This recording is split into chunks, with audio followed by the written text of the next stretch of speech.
প্রিয় ও স্নেহের 2024 সালের নতুন বছরের ষষ্ঠ শ্রেণীর ছাত্রছাত্রী বন্ধুরা, আশা করি তোমার সবাই ভালো আছো। আজ আমরা যে বিষয়টি নিয়ে আলোচনা করব, ষষ্ঠ শ্রেণীর সেকেন্ড সামেটিভ অর্থাৎ দ্বিতীয় পর্যায়ক্রমিক মূল্যায়নের ইতিহাসের সিলেবাস, প্রশ্নকাঠামো এবং নমুনা প্রশ্নপত্র নিয়ে। প্রথমে তোমরা সিলেবাসটা দেখে নাও কী কী বিষয় তোমাদের সেকেন্ড সামেটিভ অর্থাৎ দ্বিতীয় পর্যায়ক্রমিক মূল্যায়নে থাকবে।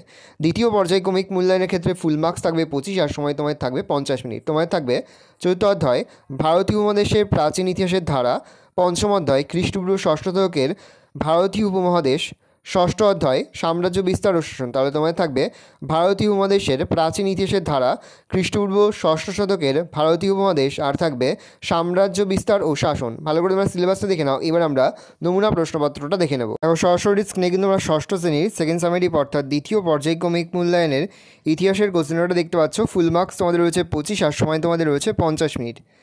একে দাগে রয়েছে সঠিক উত্তর নির্বাচন করো যে কোনো পাঁচটি প্রতিটি প্রশ্নের মান 1 করে 1 × 5 = 5। প্রথম, আদি বৈদিক যুগের ইতিহাস জানার প্রধান উপাদান ড্যাশ জেন্দাবেস্তা মহাকাব্য, ঋগ্বেদ না সামবেদ? উত্তর হবে ঋগ্বেদ। প্রশ্ন, 10 রাজার যুদ্ধে জয়ী হন কুরু, পুরু, সুদাস না সৃঞ্জয়? উত্তর হবে সুদাস। প্রশ্ন, মগধের রাজধানী ছিল পাটলিপুত্র, শ্রাবস্তি, বারাণসী না বিদেহ? উত্তর হবে পাটলিপুত্র।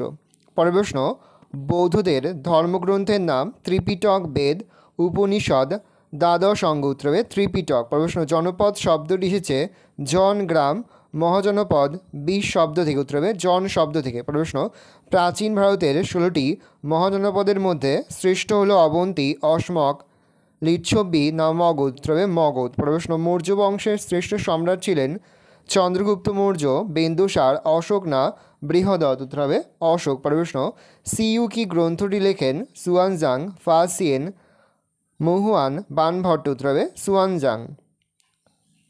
দুয়ে দাগে রয়েছে একটি বাক্য উত্তর দাও যে কোনো পাঁচটি প্রতিটি প্রশ্নের মান 1 করে 1 × 5 = 5। প্রথম, সংস্কৃত ভাষা কোন ভাষা পরিবারের অন্তর্ভুক্ত?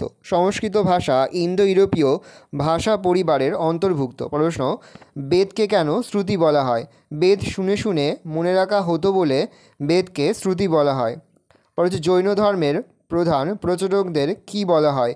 জৈন ধর্মের প্রধান প্রচারকদের তীর্থঙ্কর বলা হয়। পরের প্রশ্ন, গৌতম বুদ্ধ কত বছর ধরে ধর্মপ্রচার করেছিলেন? তাহলে গৌতম বুদ্ধ প্রায় 45 বছর ধরে ধর্মপ্রচার করেছিলেন। পরের প্রশ্ন, দক্ষিণ ভারতের একমাত্র মহাজনপদটির নাম কি? উত্তর লিখবে অসমক।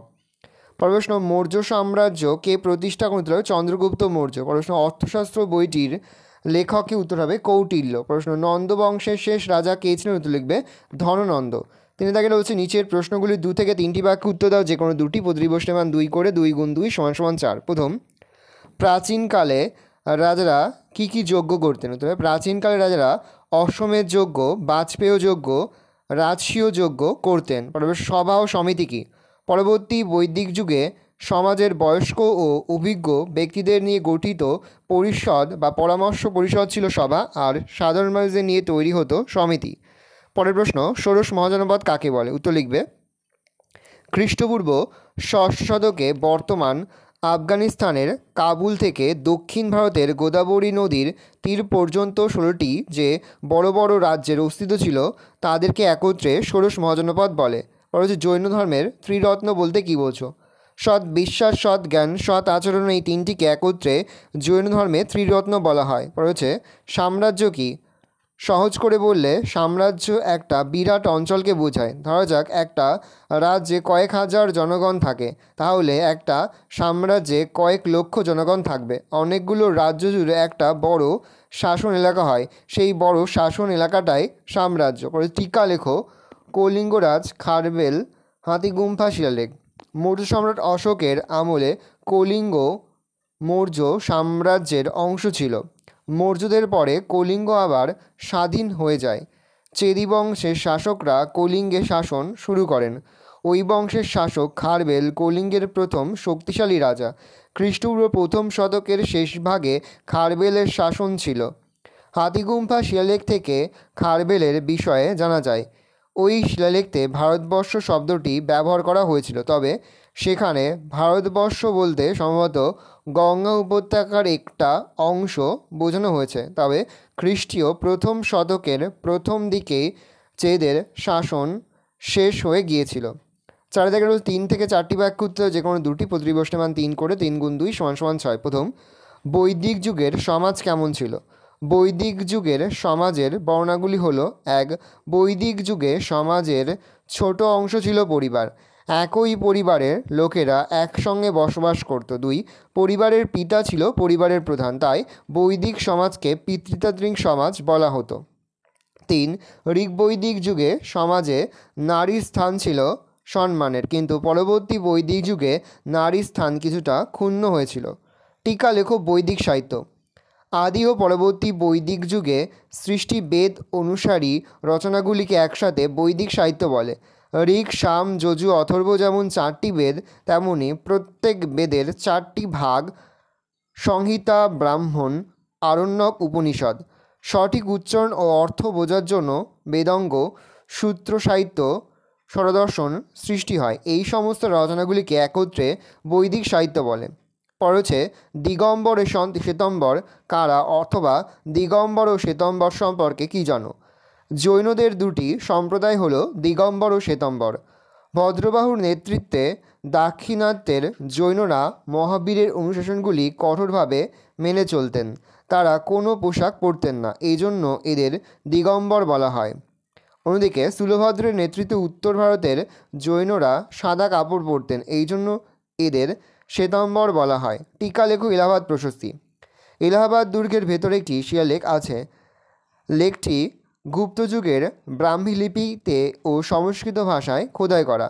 এলাহাবাদের কৌশাম্বী গ্রামে লেকটি ছিল। পরবর্তী সময়ে মুঘল সম্রাট আকবর সেটিকে তুলে আনিয়ে এলাহাবাদ দুর্গের মধ্যে রাখেন। ওই লেখাটিতে প্রশস্তি খোদাই করা আছে। প্রশস্তিটি হরিসেনের লেখা। তিনি সম্রাট সমুদ্রগুপ্তের সভাকবি ছিলেন। লেখাটিতে আদতে সমুদ্রগুপ্তের গুণাগুণ করা হয়েছে। সম্রাট হিসাবে সমুদ্রগুপ্তের যুদ্ধ আর রাজজয় প্রভৃতির কথা লেখটিতে আছে। পদ্য ও গদ্য দুভাষাতেই সেটি লেখা। যদিও সমুদ্রগুপ্তের প্রসঙ্গে শুধু ভালো কথাই লেখটিতে বলা হয়েছে, তবুও ওই সময়ের ইতিহাস জানার জন্য লেখটি জরুরি প্রত্নতাত্ত্বিক উপাদান। 5 থেকে রয়েছে নিচে যে কোনো একটি প্রশ্নের উত্তর দাও। প্রশ্নের মান 5। প্রথম, টিকা লেখো চতুরাশ্রম প্রথা। পরবর্তী বৈদিক যুগে জীবনযাপনের 4টি ভাগ বা পর্যায় ছিল: ব্রহ্মচর্য, গার্হস্থ্য, বানপ্রস্থ এবং সন্ন্যাস। ছাত্রাবস্থায় গুরুগৃহে থেকে শিক্ষালাভ করা ছিল ব্রহ্মচর্য। শিক্ষালাভের পর বিয়ে করে সংসার জীবন যাপনকে বলা হতো গার্হস্থ্যশ্রম। বানপ্রস্থশ্রম বলা হতো সংসার থেকে দূরে বনে কুটির বানিয়ে ধর্মচর্চা করাকে। সব কিছু ভুলে ঈশ্বর চিন্তায় শেষ জীবন কাটানোকে বলা হতো সন্ন্যাসাশ্রম। এই 4টি পর্যায়কে একসঙ্গে চতুরাশ্রম বলা হতো। শূদ্রদের এই জীবনযাপনের অধিকার ছিল না। অষ্টাঙ্গিক মার্গ কি? গৌতম বুদ্ধ মানুষের নির্বাণ বা মুক্তিলাভের জন্য 8টি পথ বা মার্গের নির্দেশ দেন। এই 8টি পথ বা মার্গ অষ্টাঙ্গিক মার্গ নামে পরিচিত। পয়েন্ট করবে অষ্টাঙ্গিক মার্গ: সৎ বাক্য, 2 সৎ চিন্তা, 3 সৎ জীবিকা, 4 সৎ ব্যবহার, 5 সৎ জীবনযাপন, 6 সৎ প্রচেষ্টা, 7 সৎ দৃষ্টি এবং সম্যক সমাধি। টিকা লেখো অশোকের ধর্ম। অশোকের ধর্ম ও বৌদ্ধ ধর্মের মধ্যে মূল কথায় বেশ কিছু মিল দেখা যায়, তবু বৌদ্ধ ধর্ম ধর্ম নয়, কারণ অষ্টাঙ্গিক মার্গের মতো বিষয় অশোকের ধর্মে নেই। এমনকি যাতে নেই নির্বাণ লাভের কথাও। আসলে ধর্ম কতগুলো সামাজিক আচরণের ওপরেই বেশি জোর দেয়। হিংসা না করা এর মূল কথা।